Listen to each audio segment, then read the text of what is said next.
चलो आज स्टार्ट करते हैं वर्क एनर्जी थ्योरम और एनर्जी कंजर्वेशन। ठीक है, चलो work energy theorem previous class में हम लोग पढ़ा चुके हैं। वर्क जब निकालने के लिए बता रहे थे तो, है ना। क्या होता है work energy theorem? Total work done equal to change in kinetic energy, वही ना।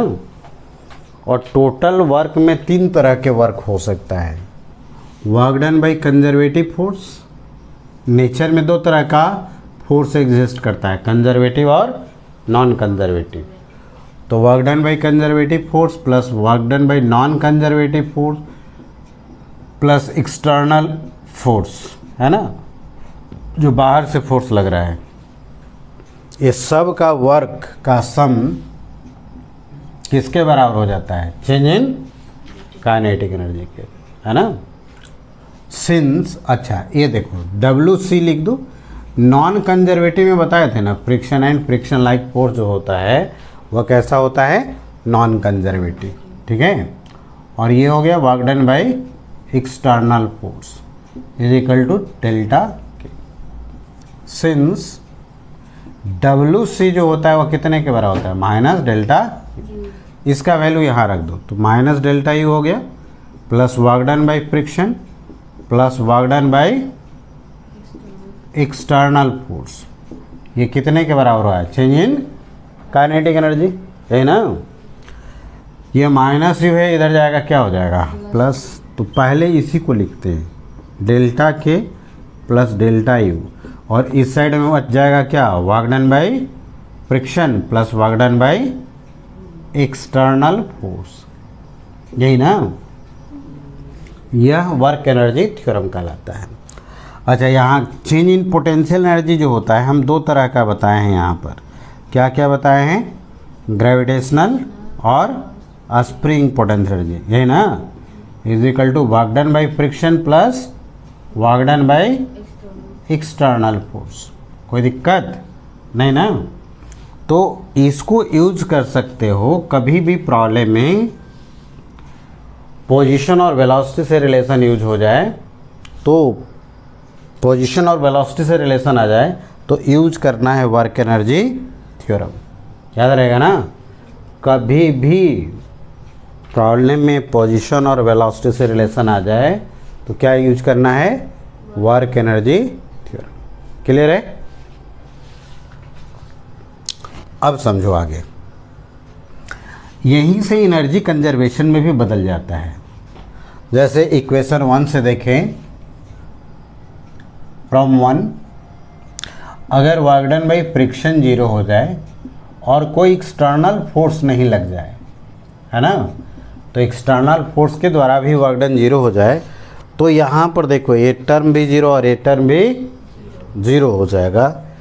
तो डेल्टा के प्लस डेल्टा यू किसके बराबर हो जाएगा? 0। डेल्टा के मतलब change in kinetic energy, change का मतलब क्या होता है? Final minus initial. Delta U का मतलब हो गया चेंज इन पोटेंशियल एनर्जी, कैसे? फाइनल माइनस, और ये 0। तो ये kinetic energy final, potential energy final, kinetic energy initial, potential energy initial. Kinetic energy और पोटेंशियल एनर्जी का सम टोटल एनर्जी कहलाता है ना। तो ये फाइनल एनर्जी हो गया और ये क्या हो गया? इनिशियल एनर्जी, है ना। तो फाइनल एनर्जी और इनिशियल एनर्जी दोनों सेम हो गया, मतलब एनर्जी क्या हो जाएगा? कांस्टेंट। क्या हो गया? इसी को कहते हैं कंजर्वेशन ऑफ मैकेनिकल एनर्जी। तो मैकेनिकल एनर्जी कब कंजर्व होगा? जब फ्रिक्शन और फ्रिक्शन लाइक फोर्स नहीं होगा, कोई एक्सटर्नल फोर्स नहीं लगता होगा, तो सिस्टम का मोमेंटम कंजर्व होता है। यह कहलाता है मैकेनिकल एनर्जी कंजर्वेशन, है ना। तो यहाँ पर लिखना पड़ेगा, if there is no friction and friction like force, friction like force and there is no external force acting on the system,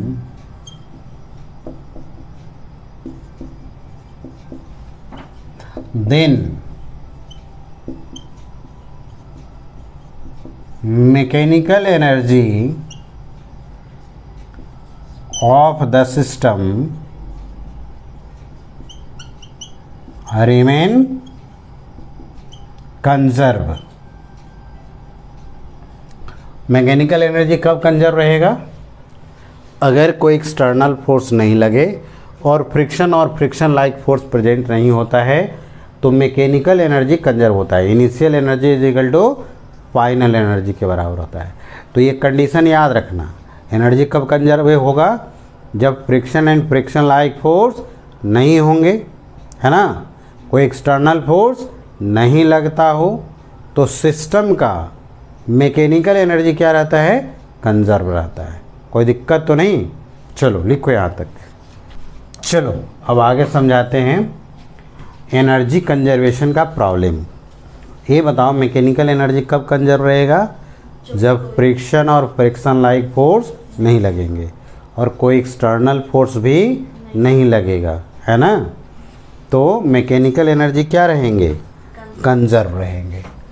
तो एनर्जी कंजर्वेशन को पहले प्रॉब्लम करके समझाते हैं, है ना। समझो, यहाँ पर स्प्रिंग है, स्प्रिंग कांस्टेंट के है, इसमें कोई इलॉन्गेशन कंप्रेशन नहीं है, ठीक है। और यहाँ पर एक ब्लॉक है जिसका मास m है, इसको v वेलोसिटी से प्रोजेक्ट किया गया है। कहता है बताओ इसमें कितना मैक्सिमम कंप्रेशन हो जाएगा, है ना। तो लिखो question, find maximum compression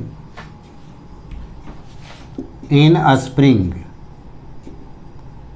maximum compression in a spring बताना है। तो देखो हम एनर्जी कंजर्व करा रहे हैं। यहाँ पर इनिशियल पोजीशन मान लेते हैं और जब ये कंप्रेस मैक्सिमम कंप्रेस हो जाएगा तो वहाँ पर फाइनल में वेलोसिटी क्या हो जाएगा? जीरो, क्योंकि उसके बाद और जाएगा ही नहीं आगे। तो मैक्सिमम वेलोसिटी कितना हो जाएगा? जीरो। तो ये इनिशियल पोजीशन है और ये फाइनल पोजीशन है और ये सरफेस है स्मूथ। तो देखो पहले एनर्जी कंजर्वेशन का कंडीशन वैलिड हो रहा है कि नहीं हो रहा है। तो एनर्जी कंजर्वेशन क्या कहता है कि कोई फ्रिक्शन और फ्रिक्शन लाइक फोर्स नहीं होना चाहिए। तो friction and friction like force है? नहीं है। कोई एक्सटर्नल फोर्स नहीं लगना चाहिए। कोई एक्सटर्नल फोर्स लग रहा है? नहीं। तो मैकेनिकल एनर्जी क्या होगा? कंजर्व। कंजर्व का मतलब इनिशियल एनर्जी जितना होगा उतना ही फाइनल होगा। तो यहाँ तो एनर्जी कंजर्व रहेगा ना। तो यहाँ पर इनिशियल कह रहे हैं और यहाँ पर रुक गया है, वहाँ पर फाइनल कह रहे हैं, ठीक है। बताओ यहाँ पर यहीं से मेजर करेंगे तो रेफरेंस लाइन तो हमारा ये हो जाएगा। तो हाइट तो चेंज होगा नहीं, तो डेल्टा यू जी तो होगा नहीं, ग्रेविटेशनल पोटेंशियल एनर्जी नहीं ना होगा। हाँ होगा, mgh होता है ना ग्रेविटेशनल पोटेंशियल एनर्जी, तो नहीं होगा क्योंकि ये हॉरिजॉन्टल में मोशन कर रहा है। यहाँ लिखोगे तो इनिशियल एनर्जी होगा kinetic energy initial, potential energy initial, और यहाँ पर होगा kinetic energy final plus potential energy final. यहाँ पर इनिशियल तो काइनेटिक एनर्जी हो जाएगा कितना बताओ, लेकिन पोटेंशियल एनर्जी तो नहीं होगा। रेफरेंस इसी को मान लेते हैं तो पोटेंशियल एनर्जी होगा नहीं इस ब्लॉक का, ठीक है। चलो अब यहाँ पर देखो, फाइनल में जब मैक्सिमम कंप्रेशन होगा तो फाइनल में वेलोसिटी कितना हो जाएगा? तो फाइनल काइनेटिक एनर्जी कितना हो जाएगा? जीरो प्लस यू फाइनल मतलब पोटेंशियल एनर्जी फाइनल। तो इसमें कंप्रेशन होगा तो स्प्रिंग में कौन सा एनर्जी डेवलप हो जाता है? स्प्रिंग पोटेंशियल एनर्जी, और स्प्रिंग पोटेंशियल एनर्जी कितने के बराबर हो जाता है? तो यही मान लो कि मैक्सिमम कंप्रेशन हो गया x, है ना। तो यहाँ से सॉल्व कर लो, कितना लिख दोगे? Half m v square is equal to half k x square. Cancel हो गया, हमें निकालना क्या है? x। तो एक्स स्क्वायर जो होगा वह कितने के बराबर होगा? इधर भेज देते हैं, तो एम बाई के इंटू वी स्क्वायर हो जाएगा ना, और x का वैल्यू कितना हो जाएगा अंडर रूट एम बाई के इंटू वी। इसका तो स्क्वायर हट जाएंगे तो मैक्सिमम कंप्रेशन ये हो गया। कोई दिक्कत तो नहीं इसमें। तो ये हो गया क्वेश्चन फर्स्ट। एक और समझो, दूसरा क्वेश्चन लिखते हैं। हो गया यहाँ तक? चलो एक क्वेश्चन और देखते हैं फिर लिखना। क्वेश्चन सेकंड, जस्ट यही वाला क्वेश्चन दे रहे हैं। उसमें यहाँ पर और यहाँ पर आइडेंटिकल स्प्रिंग लगा दिए ऐसे, है ना, और यहाँ पर ऐसे ब्लॉक लगा दिए और इधर भी स्प्रिंग है।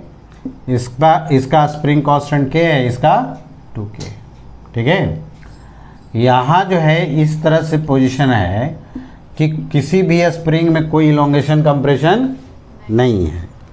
ठीक है, इसको इस ब्लॉक को राइट साइड में x डिस्टेंस शिफ्ट कर दिए और यहाँ से रिलीज कर दिए।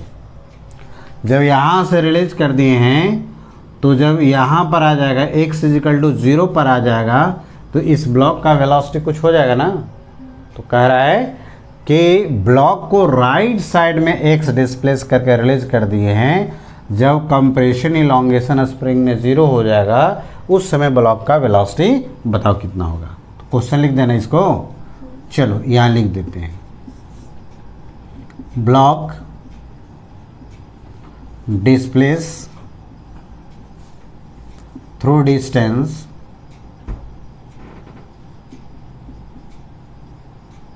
x and released. Find the velocity of block when passing through x is equal to 0। यहाँ दिखा दिए, है ना। समझो इसको।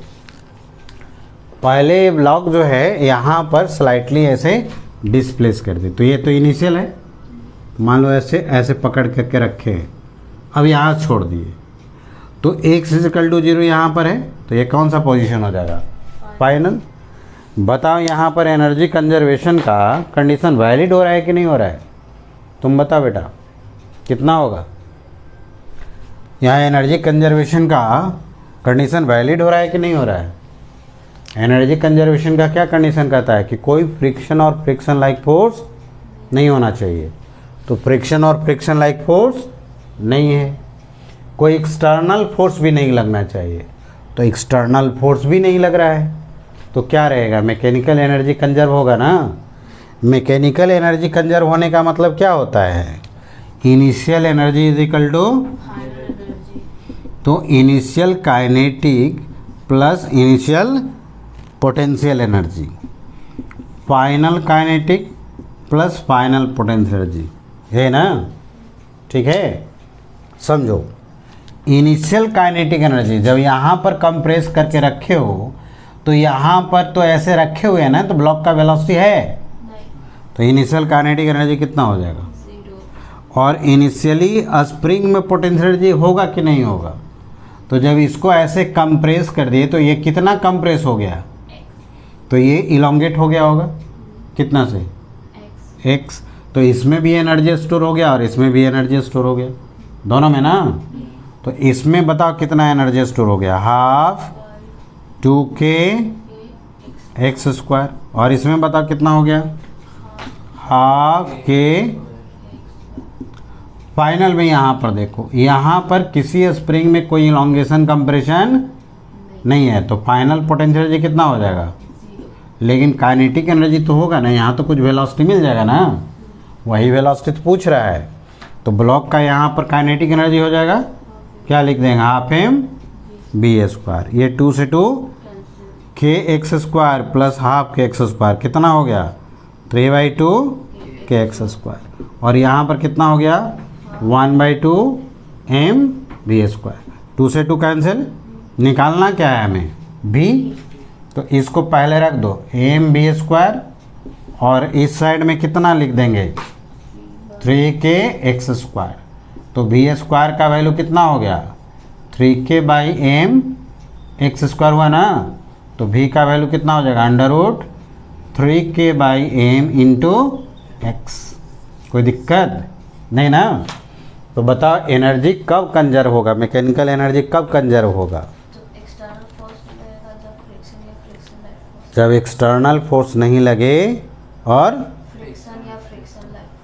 ना हो, तो कौन सा एनर्जी कंजर्व होगा? Mechanical energy. मैकेनिकल एनर्जी किसको कहते हैं? काइनेटिक प्लस पोटेंशियल एनर्जी का सम। ठीक है, चलो लिखो इसको। चलो नेक्स्ट क्वेश्चन में एनर्जी कंजर्वेशन यूज करो। देखो यहाँ पर एक बॉल है, इसका मास m है, इसको u स्पीड से प्रोजेक्ट कर दिए हैं। तो ये ग्राउंड पर ऐसे गिरेगा ना, तो जब ये ग्राउंड पर आएगा उस समय ये कितना स्पीड से स्ट्राइक करेगा बताना है। ये हाइट h है, ठीक है, लिख लो, क्वेश्चन लिख लो। A particle is projected with a speed u from height h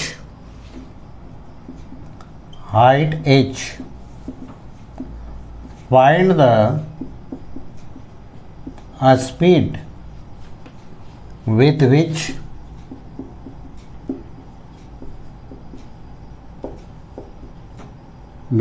particle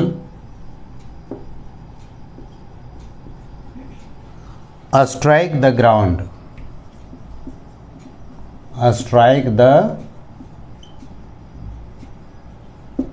कितने स्पीड से ब्लॉक स्ट्राइक करेगा ग्राउंड को। ठीक है, चलो यहाँ देखो इनिशियल हो गया और यहाँ क्या हो जाएगा फाइनल। बताओ यहाँ मैकेनिकल एनर्जी कंजर्वेशन का कंडीशन वैलिड हो रहा है कि नहीं हो रहा है? Friction and friction like force है, कहाँ है friction and friction like force? नहीं है, पहला हो गया। दूसरा, कोई एक्सटर्नल फोर्स लग रहा है? नहीं लग रहा है। कोई बाहर से कोई फोर्स लगा रहा है आदमी? नहीं, कोई एक्सटर्नल फोर्स भी नहीं है। ठीक है, तो यहाँ पर मैकेनिकल एनर्जी क्या रहेगा? कंजर्व। मैकेनिकल एनर्जी का मतलब इनिशियल प्लस फाइनल। तो यहाँ पर देखो initial energy is equal to final energy लिख देते हैं। तो kinetic energy initial, potential energy inertial, kinetic energy final, potential energy final, है ना। यहाँ तो ग्रेविटेशनल पोटेंशियल एनर्जी होगा ना, स्प्रिंग तो है नहीं, तो यहाँ पर कौन सा एनर्जी होगा? ग्रेविटेशनल। और ग्रेविटेशनल पोटेंशियल एनर्जी कितना होता है बताओ? mgh। तो h तो लेना पड़ेगा, और h लेने के लिए कहीं ना कहीं तो हमें क्या मानना पड़ेगा? Reference line. तो मान लो हम ग्राउंड को ही क्या मान लेते हैं? Reference line. ठीक है, चलो यहाँ पर इनिशियल काइनेटिक एनर्जी है कि नहीं है? है ना। कितना है बताओ? यहाँ पर इनिशियल है, यहाँ फाइनल है। इनिशियल पर काइनेटिक एनर्जी कितना है? Half m। पोटेंशियल एनर्जी बताओ, हाइट तो है ना, कितना? mg। फाइनल में बताओ काइनेटिक एनर्जी तो हो जाएगा क्योंकि यहीं पर वेलोसिटी निकालना है। कितना हो गया? Half mv²। पोटेंशियल एनर्जी बताओ mgh। h कितना हो गया? यहाँ से रेफरेंस लाइन पर आ गया ना, तो हाइट कितना हो जाएगा? 0। तो mgh कितना हो गया? 0। तो m तो सभी में है, कैंसिल हो जाएगा। तो ये हो गया u²/2 plus gh plus v²/2। 2 से सभी मल्टीप्लाई कर दो, u² plus 2gh is equal to v²। और हमको चाहिए था v। बताओ v का वैल्यू कितना हो गया? √u² plus 2gh। कोई दिक्कत है इसमें? नहीं ना। एक बात समझो, यहाँ पर जो जिस स्पीड से स्ट्राइक कर रहा है ना, वह एंगल ऑफ प्रोजेक्शन पर डिपेंड कर रहा है कि नहीं कर रहा है? नहीं कर रहा है। थीटा आया है कहीं पर? नहीं आया है। इसका मतलब जब यहाँ से प्रोजेक्ट कर रहे हैं, किसी भी डायरेक्शन में प्रोजेक्ट करेंगे, ग्राउंड को सेम स्पीड से ही स्ट्राइक करेगा, है ना। लेकिन अगर यहाँ स्पीड सेम रहेगा तब ना, क्योंकि u का वैल्यू अलग अलग हो जाएगा, तो सभी अलग अलग स्पीड से ग्राउंड को स्ट्राइक करेगा, ठीक है। तो इस बात को याद रखना है। जैसे देखो यहाँ से एग्जांपल कर देते हैं, जैसे मान लो यहाँ पर h हाइट है ना, और यहाँ से एक बॉल जो फर्स्ट बॉल है उसको ऊपर की ओर u से प्रोजेक्ट किए हैं, तो ये रिटर्न होकर के मान लो यहाँ पर स्ट्राइक हो रहा है v1 से, ठीक है। और सेकेंड वाला बॉल मान लो, सेकेंड वाला बॉल इस डायरेक्शन में u स्पीड से प्रोजेक्ट किए हैं, तो ये इसको स्ट्राइक कर रहा है v2 से, ठीक है। और थर्ड वाला बॉल इसी जगह से हॉरिजेंटल में u स्पीड से प्रोजेक्ट कर रहे हैं, तो मान लो ये वाला स्ट्राइक कर रहा है v3 से, है ना। तो बताओ v1, v2 और v3 में क्या रिलेशन होगा, कौन ज़्यादा होगा, कौन कम होगा, या सब इक्वल होगा, क्या होगा, बोलो सोच के बताओ। यहाँ से देखो अभी बताए हैं तुम लोग को, यहाँ इनिशियल स्पीड यू है, डायरेक्शन ऑफ प्रोजेक्शन पर ये भी डिपेंड कर रहा है कि नहीं कर रहा है, नहीं कर रहा है। तो यहाँ पर यू से प्रोजेक्ट किया अपवर्ड, इसमें डाउनवर्ड, इसमें हॉरिजेंटल, तो डायरेक्शन ऑफ प्रोजेक्शन पर यह स्पीड डिपेंड कर रहा है क्या, नहीं। सब का इसमें भी तो यू ही रहेगा और हाइट भी वही रहेगा, इसमें भी तो यू वही रहेगा, हाइट तो वही रहेगा, इसमें भी तो यू वही रहेगा, हाइट तो वही रहेगा। इसका मतलब क्या रिलेशन होगा इसमें, हाँ v1 इजकल टू, हाँ तीनों का स्पीड क्या रहेगा, हाँ स्पीड सेम रहेगा, वेलोसिटी सेम, वेलोसिटी सेम रह भी सकता है और नहीं भी रह सकता है।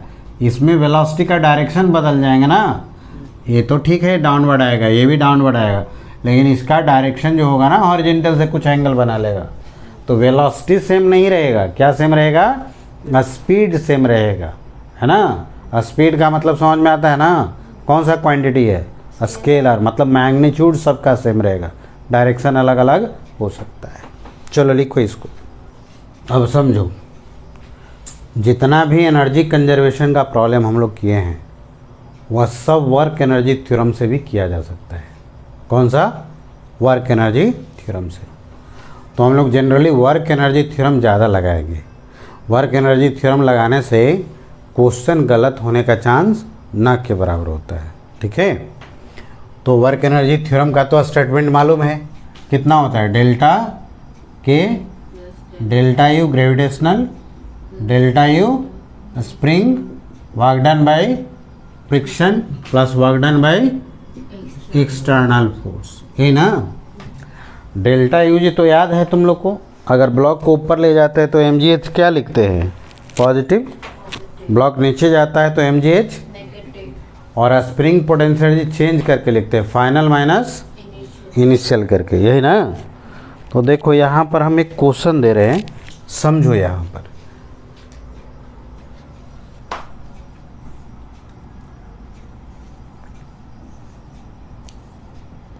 वही हाइट वाला फिर से क्वेश्चन दे रहे हैं हम। मान लो ये 100 मीटर हाइट है और यहाँ पर 2 kg का ब्लॉक है और इसको 10 मीटर पर सेकेंड से प्रोजेक्ट कर दे रहे हैं। यहाँ पर स्ट्राइक कर रहा है 2 मीटर पर सेकेंड से। अभी तो हम लोग देखे थे तो स्पीड तो बढ़ जाता है ना ग्राउंड पर आकर के, कितना स्पीड आया है देखो तो फार्मूला में, √u² प्लस 2gh का रूट, तो u² से तो ज़्यादा वैल्यू हो गया, u से वैल्यू ज़्यादा हुआ ना, मतलब जितना से प्रोजेक्ट कर रहे हैं उससे ज़्यादा स्पीड से कोलाइड करता है। लेकिन इसमें कोलिजन जो हुआ है ग्राउंड से वह कम स्पीड से हो रहा है, इसका मतलब एयर जो है वो फ्रिक्शन दे रहा है ना। तो प्रॉब्लम में कह रहा है कि बताओ एयर के द्वारा कितना वर्क होगा, है ना। लिख लो question, find the work done by air resistance,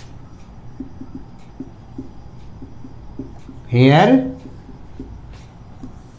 resistance के द्वारा वर्क डन बताना है। ठीक है, अब हम यहाँ पर एनर्जी कंजर्वेशन नहीं लगा सकते हैं। क्यों? क्योंकि फ्रिक्शन आ गया है ना। अब यहाँ पर एनर्जी कंजर्वेशन नहीं चलेगा, तो वर्क एनर्जी थ्योरम लगा सकते हैं। वर्क एनर्जी थ्योरम हमेशा लगा सकते हैं। जहाँ एनर्जी कंजर्वेशन करना होगा वहाँ पर ए वाला टर्म और ए वाला टर्म क्या हो जाएगा? जीरो। तो यही इक्वेशन किस में बदल जाएगा? एनर्जी कंजर्वेशन में, है ना। अगर मान लो फ्रिक्शन हो गया, एक्सटर्नल हो गया, तो यही वाला इक्वेशन किसका काम करने लगेगा? वर्क एनर्जी थ्योरम का। आया समझ में? और जब वर्क डन बाय फ्रिक्शन और work done by external force का वैल्यू जीरो हो जाएगा, तो ये इक्वेशन किसका काम करेगा? एनर्जी कंजर्वेशन का। तो हम हमेशा के लिए इसको लगा सकते हैं। कभी भी प्रॉब्लम में पोजीशन और वेलोसिटी से रिलेशन आ जाए तो यूज करना है क्या? वर्क एनर्जी थ्योरम, है ना। इस बात को नोट करके तुम लोग लिख लेना, है ना। चलो हम यहाँ पर करा रहे हैं, देखो समझो।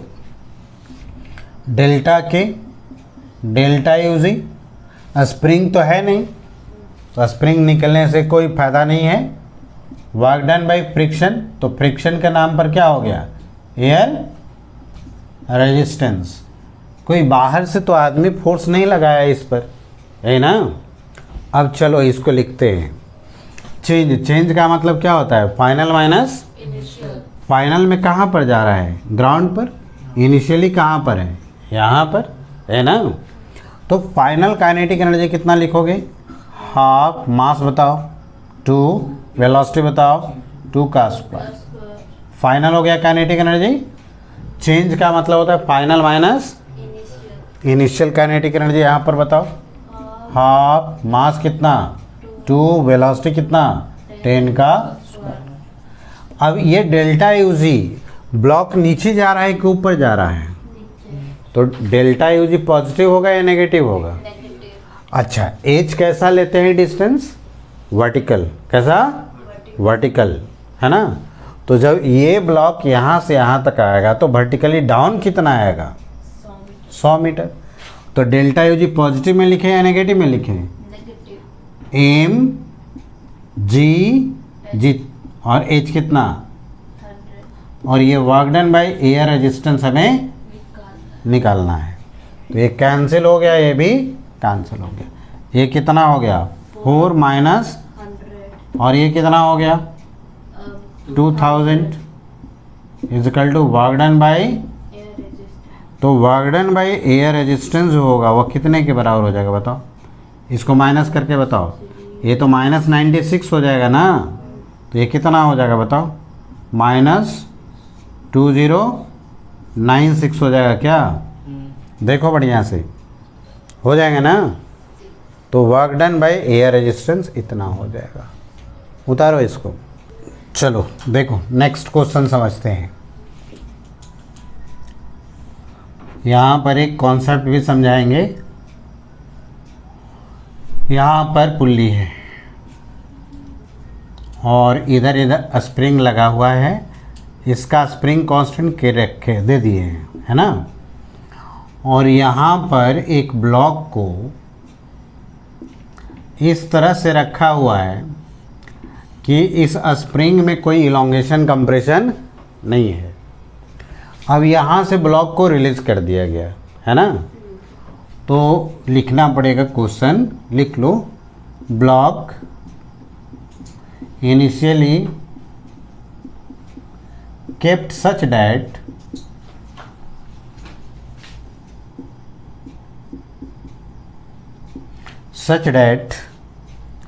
there is no compression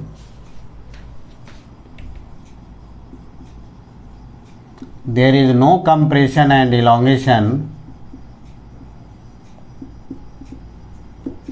in a spring.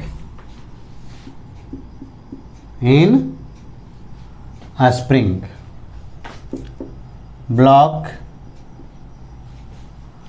release from this position,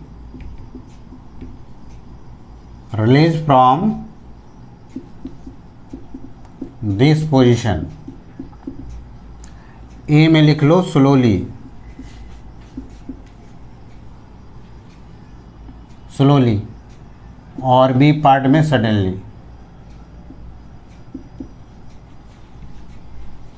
then find elongation in a spring, elongation in a spring। समझो इसको, पहले हम स्लोली इसको रिलीज कर रहे हैं और समझते हैं, ठीक है। ए पार्ट में देखो, जैसे समझो यहाँ पर इस ब्लॉक को हाथ पे ऐसे रख लिए, है ना, और स्लोली ला रहे हैं ऐसे धीरे धीरे, है ना। तो धीरे धीरे इस ब्लॉक को नीचे लाएंगे तो इसमें स्प्रिंग में क्या होगा, इलोंगेशन होने लगेगा, है ना, क्योंकि वेट फोर्स नीचे लग रहा है ना, और स्प्रिंग फोर्स तो अभी है नहीं, क्योंकि अभी इनिशियली क्या है, कोई इलोंगेशन कंप्रेशन नहीं है। तो इनिशियली तो कोई कंप्रेशन इलोंगेशन है ही नहीं। अब इसको धीरे धीरे ला रहे हैं तो इसमें स्प्रिंग में इलोंगेशन होगा ना, तो स्प्रिंग फोर्स तो इधर की ओर लगने लगेगा, तो ऊपर की ओर स्प्रिंग फोर्स लगने लगेगा, नीचे की ओर कौन सा लगेगा, mg। तो अगर ये ब्लॉक को ला रहे हैं, एक ऐसा पोजीशन होगा जब स्प्रिंग फोर्स और mg दोनों क्या हो जाएगा, बैलेंस। तो वहाँ पर ब्लॉक क्या हो जाएगा, रुक जाएगा, और नेट फोर्स का वैल्यू कितना हो जाएगा, 0। जहाँ पर नेट फोर्स का वैल्यू 0 हो जाता है उसे क्या कहते हैं, इक्विलिब्रियम पोजीशन। क्या कहते हैं उसको, मतलब ये ब्लॉक जब स्लोली रिलीज करोगे ना तो इक्विलिब्रियम पोजीशन में आकर के रुक जाएगा ऐसे, ठीक है। तो मान लो इस समय यहाँ से यहाँ तक x0 आया होगा ब्लॉक, तो इसमें इलोंगेशन भी तो कितना प्रोड्यूस कर गया होगा, x0, ये ना, कोई दिक्कत नहीं ना। तो अगर ये x0 निकालना होगा हमें, तो हम यहाँ पर इक्विलिब्रियम का कंडीशन लिख सकते हैं, ठीक है। कैसे लिख सकते हैं, तो यहाँ पर वेट किधर की ओर लगेगा बताओ, वर्टिकली, और इलोंगेशन कितना बता चुके हैं, यहाँ पर कितना लिख चुके हैं, तो k इंटू x0 लिखेंगे, और फॉर इक्विलिब्रियम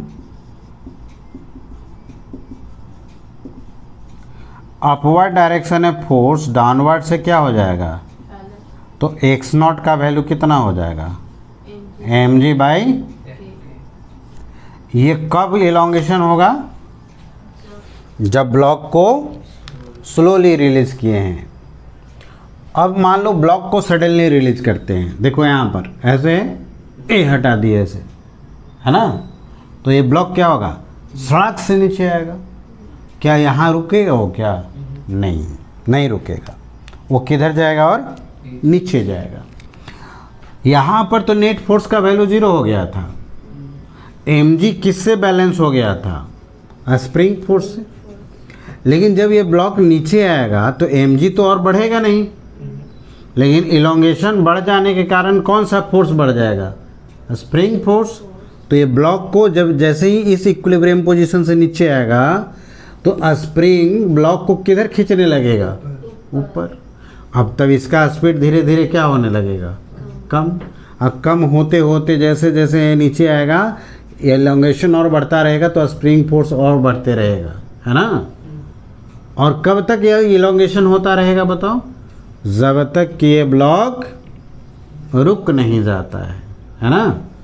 क्योंकि अब जो है स्प्रिंग फोर्स बहुत ज़्यादा हो गया mg से, अब बैलेंस नहीं होगा, है ना। बैलेंस होगा क्या, अभी बैलेंस कहाँ पर हो रहा था, x0 पर। तो यहाँ पर आकर के रुक गया, है ना। तो जितना यह आया यहाँ तक, तो ये जो इलोंगेशन होगा ये मैक्सिमम इलोंगेशन होगा। कैसा इलोंगेशन होगा, तो यहाँ पर इनिशियल है और यहाँ पर फाइनल है।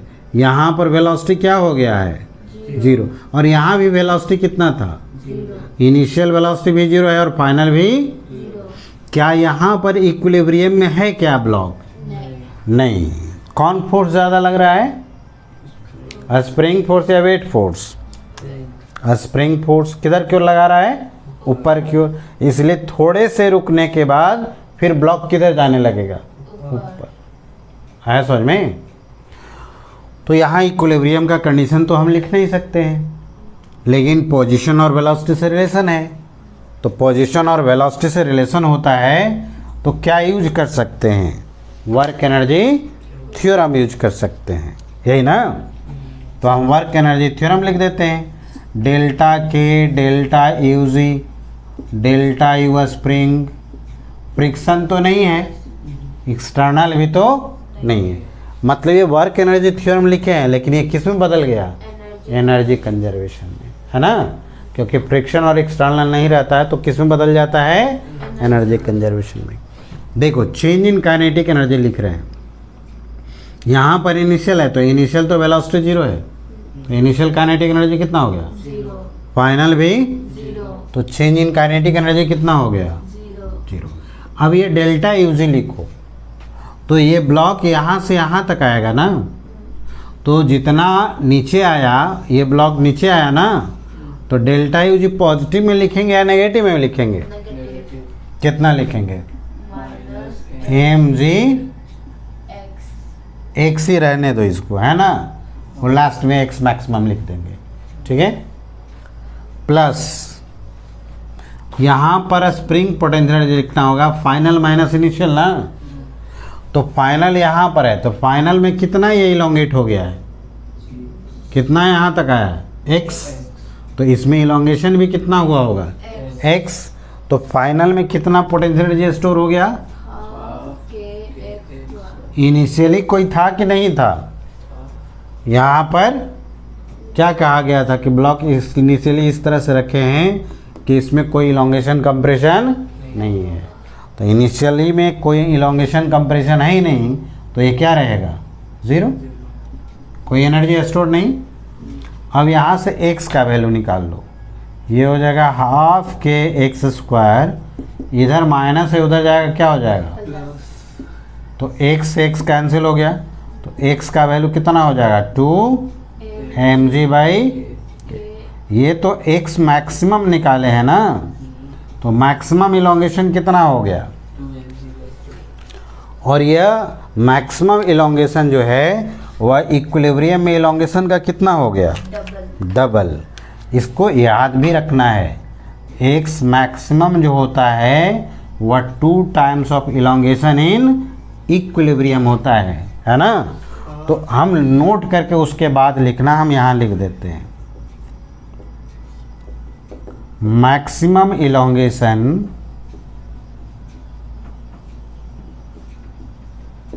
इज 2 टाइम्स, हाँ 2 टाइम्स इलोंगेशन इन इक्विलिब्रियम। तो इसको नोट करके याद ही रखना है ना। चलो लिखो यहाँ तक। चलो नेक्स्ट क्वेश्चन लिखो तुम।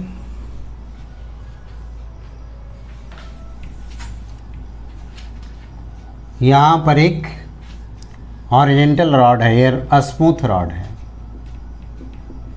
ठीक है, और यहाँ पर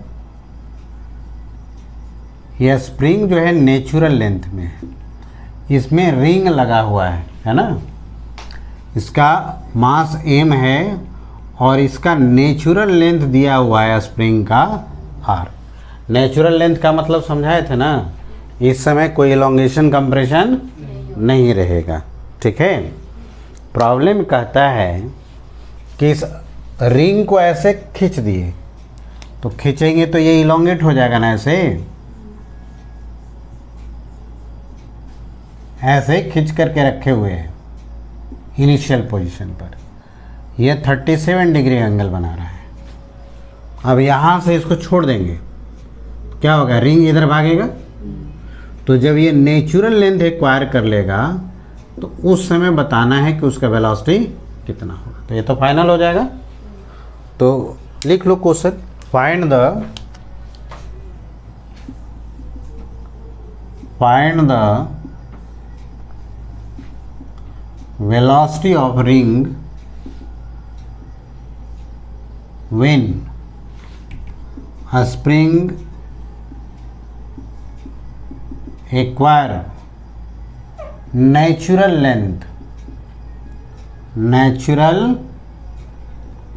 लेंथ एक्वायर कर लेगा तो।